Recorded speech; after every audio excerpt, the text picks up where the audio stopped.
Good morning, traders. I'm Dennis Dick. And I'm Joel Elconin. Welcome to Pre-Market Info. Well, we've had an interesting overnight session here, Joel. Obviously, on the weekend, concerns from Cyprus have affected all of the overseas markets.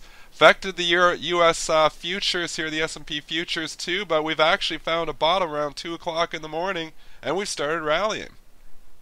Yeah, did you get up too with your buying shoes on or something and start doing Somebody your part did. starting to support the U.S. economy here, Somebody did. the Wow. U.S. stock market. Let's just take a look at what has happened, what has transpired since we hit that 1529.50 low. We've had one heck of a rebound. We did have some support points that we did cut through here. We did have a low at 1532 and a quarter. Right here, we did cut through there down to 1529.50. I guess I'm keeping a real close eye on the overnight high, 1544. If somehow we can imagine, to get through there, I'm looking at super major resistance at the double bottom from Thursday and Friday at 1549. It's been crazy. Bring back that pre-market chart just to have that on the screen. So basically, if you weren't paying attention over the weekend, in Cyprus, they are giving them a bailout over there. It's a little island very close over in the Mediterranean, I believe. I actually don't know where exactly it is. But regardless, small economy, basically very linked to their financial system. Their financial system, a huge part of their economy. The two major banks there are in big trouble over the weekend, needed a bailout. While they're going to actually propose, and this is just still on the table, it hasn't been voted on yet, but they're proposing to actually levy out of their depositor accounts. Anybody that has under 100,000 will lose 6.5% of their account. Anybody that has over 100,000, I think it will lose 9.9%. So basically, there's no way they can't do that. Basically, the government reaching their hand into their depositors' accounts to get this bailout money here for the banks. So this is, causing obviously a bank run over there in Cyprus, but it's also sending shivers obviously through the rest of Europe because they do this in Cyprus. What if they do this elsewhere? I mean, imagine having, €1,000,000 or something, and they all of a sudden just jump in and take 100,000 of them from you. It's kind of a scary thought. So it's brought back all these concerns over in Europe, and you've got a lot of your European financials trading down significantly overnight as well. Bring up like a Yeah, chart on Deutsche Bank there, Joel, just to show some of these European financials. So obviously Deutsche Bank trading down $2 here. You've got Barclays trading down 5% or so, BCS. You've got RBS trading down, the Royal Bank of Scotland. So you've got all your European financials down fairly significantly here. I know overnight overseas Hong Kong was down. So across the whole world, global markets are down significantly on this news of this possible bank levy. well, it's just unfathomable that the money that you had deposited in the bank could just a certain percentage of that be gone overnight. Well, what's even worse too is there was insurance. They just like we have, the FDIC insurance on your accounts. Well, it's not even coming into play. They're just taking that regardless. So you'd think if your account was insured, say if they insured accounts up to 60,000, that they would at least let that part go. But no, this is across the board. Basically, if you have $10 in your account, they're going to take 6.5% of it. So they're going to take 65 cents from you. So it's quite concerning actually over there. And obviously, this has knocked the markets down here overnight. Right, and just to bring it all into play for the traders and investors, following this, I mean, what caused the last major sell-off in this market? And it was Europe, and this is a sign. It's not the end of the world, but this is a sign that things are heating up in Europe once again. Yeah, and it's a confidence issue too. I mean, people are going to be less confident investing over in Europe, and that's really what gets hurt here is confidence overall, and that's what's hurting the market and driving it down. But like we said here overnight, we were down as much as 24 handles. We traded as low as 1529.50 between 1 o'clock and 3 o'clock in the morning Eastern. And as you can see on that chart, we have started rallying and we have come back a lot. We basically got back over half of the losses.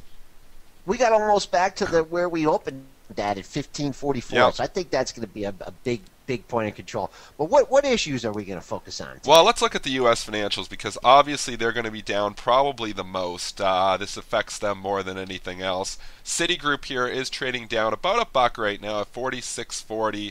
Closed at 47.26. Like we said, it was worse earlier. You can see around 5, 6 o'clock in the morning, Citigroup was under $46. So it has, had a steep sell-off, obviously, and now it's actually starting to rally a little bit here.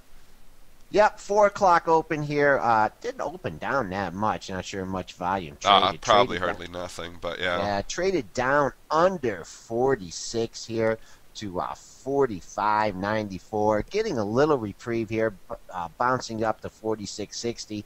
But let's look at this in the context of the daily chart here. Monster run in this stock. Started to run into some resistance the last couple days around 47.60. We did peel back under 46.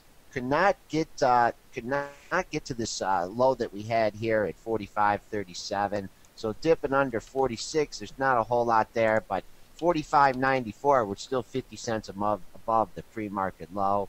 Keep an eye on that. Coming back on the upside, hey, we're only 40 cents away from Friday's low of 46.92. So you got to imagine offers are going to be lining up from 46.90 to 47 on any kind of a rebound in Citigroup. JP Morgan trading down 60 cents here this morning as well. 49.39 is where it's trading after closing at 50.02. We won't have time to go into too many numbers on each one, but maybe if we fly through these, maybe you can give one significant number for each one there, Joel, just for our listeners here. So JP Morgan, what's it going to be? I'm keeping an eye on 49.15, the pre-market low. That's my number on the downside. That's what it needs to hold. Is JP Morgan, was that the low on Friday too, though? Because JP Morgan sold off steep on Friday. Can you just... Yep, that was the low on Friday. Okay, what was the and the pre-market low matched that low too as well? So that's a really big number. 49.14. Okay, wow. So obviously you're seeing some big support there, supported at that Friday low of 49.15. Goldman Sachs, Joel, where are you finding support on this one, or is there any support? Goldman Sachs here. We dipped to 152 in the pre-market. We got to keep in mind how Goldman Sachs recovered on Friday from the negative stress test stuff. You got to look at the major resistance here at 155 level, quite a ways away from that. I'm keeping an eye here on the double bottom from Tuesday and Wednesday, 150.46 to 150.58. Got a ways away here. Going to be a lot of air in Goldman today. Morgan Stanley, let's bring up that one too, because obviously all these financials trading down, but Morgan had a great day on Friday. It was up on its good stress test results. Obviously pulling back here this morning, though. Is this going to be a nice buying opportunity if this thing can pull back near the lows there, just under 23, or? Oh man, I don't know. I'd keep an eye on Friday's low here, 22.77. Looking at what has transpired in the pre-market, have just got a little bit under 23.10 to 23.06. So not real good numbers. I guess if you're looking for resistance in this stock, you're going to have to wait up to the close and the high. Close right up there at 23.59. So Morgan not being affected as much as some of these other ones. Precious metals are up here, though. Gold GLD trading up $1.20 right now, obviously on the news. There's, you got this whole risk-off trade happening, and just like we've been saying, if for some reason the market starts showing weakness, gold will get interest again. That is exactly what is happening here this morning with the GLD getting a nice lift. Yeah, we were talking. I mean, a lot of our members have been asking, when's gold going to move? What's going to happen with the precious metals? And you need a driver. And if confiscating partial bank deposits in Cyprus is not a driver, put your money in gold or put your money under the mattress, because you certainly don't want it in the bank in Cyprus. This is something you got to be aware of. You did have major resistance at 154.70. We have busted smartly above that. That will be your support level. You have a nice resistance point in the GLD to keep an eye on at 155.60, as that was the high on February 27th. So you got a driver here. And a lot of your individual miners are trading up as well. You've got the ABX Barrick Gold, which is one of the biggest, trading up here about 30 cents this morning, 28.90. It's obviously put in some bottoms here. It's getting a lift here this morning. you just have a reference point on the downside. If this thing starts to rally, I can't tell you where it's going to stop. Maybe the $30 level, still a ways away from there. But now with all these issues, you have a reference point if you're being long, and you have a stop out point. But man, these things just cannot get off the mat. Yeah, they haven't been able to, but they have put in some nice bottoms here, so and they are getting off the bat a bit here this morning because NEM2, the chart you got up there, it's trading up at 40.15, so there is some interest and there is some money flying into the precious metals here and into the miners too. We should talk about silver too, just because gold's trading up. Silver really not trading up that much. The SLV is only up a few cents here. Yeah, that's still skimming along the bottom here. Got a crazy bottom down yeah, there. And yep. Keep an eye on this $28 level, 28.06. If we break above there, definitely some room to move up. But once again, just some major accumulation going on down here. So if you are trying it from the long side, there's your area of control. Well, a lot of your old last year's dogs are still this year's top stocks here, and Best Buy getting an upgrade. Again, it gets an upgrade every day. Upgraded again here at JP Morgan, trading up again. Who cares about Cyprus problems if you're a Best Buy shareholder, I guess? Because Best Buy flying up here another 13 cents, despite the market being down 13 handles. Best Buy is set to open up higher again. This is crazy, yeah, man. I'd be a little bit leery of this upgrade. Also, you just got a really steep trend line going up here. So if you're playing it close to the belt on your Best Buy long here, keep an eye, especially on Friday's low, which was 21.14. Quite a ways away from there. Everyone is jumping on the bandwagon. Kind of reminds me of Google when it got above 800. Everyone thinking it's going to 1,000, but there's your resistance. You're just trading at 21.60 here in the pre-market. That's the high.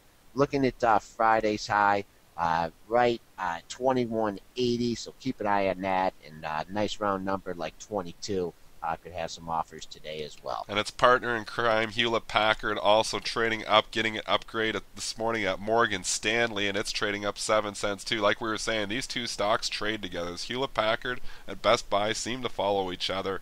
And here they are, both trading higher here again. On the day we're down 13 handles. It's crazy. Those things just keep marching. 150,000 shares have traded. You had the high on Friday at 22.18. Trading only a dime above that. So if you are trying this off the open on the long side, below Friday's high, 22.18, which was also the close, you have a little bit of room down to the $22 level. In the pre-market, you got a nice lift, but man, 22.28, someone seems to have a piece that they want to let go here. Looking longer term, I mean, now it looks good, right? But look at all these tops you're going to run into here in the 22.60 level. So 22.60, 30 cents. Yeah, that's your first sign of major resistance if you're brave enough to be holding this stock long in what could be a very weak market today. Verizon getting an upgrade at Citigroup here, actually trading a bit higher, 48.05. Verizon had a little bit of a tough day on Friday, actually broke down, but then got a rally, I believe, towards the end of the day. But actually, so it got a rally towards the end of the day, but now actually it's trading higher on the Citigroup upgrade.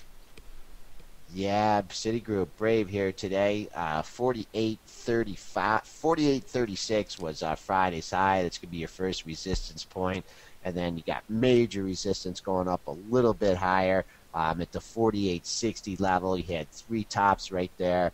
Looking at the intraday or the pre-market activity, 48.16, 48.17 has been the high, so that's your resistance points. I think if you're not trying to pick a top in this, but rather trying to lock in some profits, you've had three lows around the 47.65 level, so that would be a point if you wanted to sell it on weakness and keep an eye, keep some profits from this nice rally. Kimberly Clark getting downgraded to sell at Goldman Sachs here this morning, and it is under significant pressure. Yeah, Goldman has guts, man. Word. You got to give Goldman, they got some guts because they will come out and put sells on stocks, even when they're going up sometimes. But obviously, Kimberly Clark's been kind of drifting down here for the last 2 or 3 weeks. It was a lot weaker here this morning in the pre-market. It's bounced back a little bit, but trading smartly under $92, so down about $1.50 at 91.76. Yeah, 91.26 is was low, not on a lot of volume. You're getting a little pop on that. They've lowered their price target to 90, so they're looking for it, fairly valued at this area. I did like you would have looked at this and said, hey, there was support at 91.88. We've taken that out in the pre-market.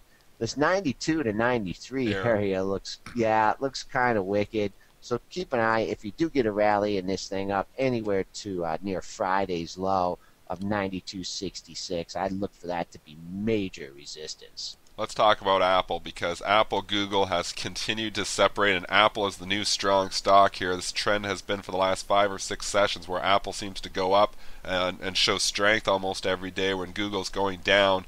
Here is Apple. It's only down a buck here this morning, showing some strength, good relative strength here again. Obviously had the big day on Friday where it got the nice pop. And Google doing the exact opposite is weak here again, down 7 points. But let's start with Apple there, Joel. Well, I've been bullish ever since I got my iPhone a little over a week ago, so you're going to still stick with that. 438, 46 is what we hit in the pre-market. That's still a buck away from Friday's low at 437 in the quarter, so I'm keeping an eye on that level. You have to take a look at finally a good day on Friday. Took out a couple double tops at 435 and then 439. That's coinciding with the support that you have in the pre-market. And you just got to think that, above this Friday's high at 444.23, things look open up to the $450 level. And Goog's in a death spiral here. 805 was the low right here. You've had 4 consecutive lower highs and lower lows. I'm keeping an eye on this 805 level. That was the low. And you got to figure they're going to, at least at some point, make the people squirm that bought this stock over 800. You'd see a dip in the pre-market here under 805, but I'm still using the 805 as the main level. Yeah, it's crazy how the market can turn so quickly, and that's what swing trading is all about, being able to identify, when the tide has turned. And it turned in Google a few days ago, and it obviously turned in Apple in the opposite direction a few days ago. We kept talking about how the Google-Apple spread had widened. Well, now it's starting to narrow. I mean, it's still ridiculously wide compared to what it was when they were the same price back in September of last year when they were both around 680 bucks. And obviously Google went for its huge run up and Apple went for its huge sell off. But the last 4 or 5 sessions here, if you were long Apple and short Google, you've been on the right side of the trade, and that's the trade that has been working lately in those issues. Overall market thoughts here. Obviously, we've had a crazy overnight session here, Joel, with the market selling off 24 handles. Now we're only down 12. Is this market going to continue to rally here, or do you think it does run into that resistance where it opened at 1544? I mean, this is really a key day for this honey badger / Teflon market. It has just been able to shrug off all and any bad news and just come back. Now we've gotten hit with some really bad news overnight. We did made the low, and now we're battling back. Really since 6 a.m. this morning, we've had a hard time getting over 1542. So I hate to give wide ranges, but I think this is going to be good resistance here from 1542 up to your current high at 1544. I think the market's going to struggle at that area and maybe come back here and spend some time trading in the 1530s, mid 1530s, and I still like 1532 and a quarter as a point above the market low of 1529 and a half. Well, it looks like we're going to get some nice short-term volatility in any regard for you traders out there. So scoop up, and make some money here on these days that it's offering you a little bit extra volatility. That's our show for today, guys. Have a great trading session, and we will be back with you tomorrow.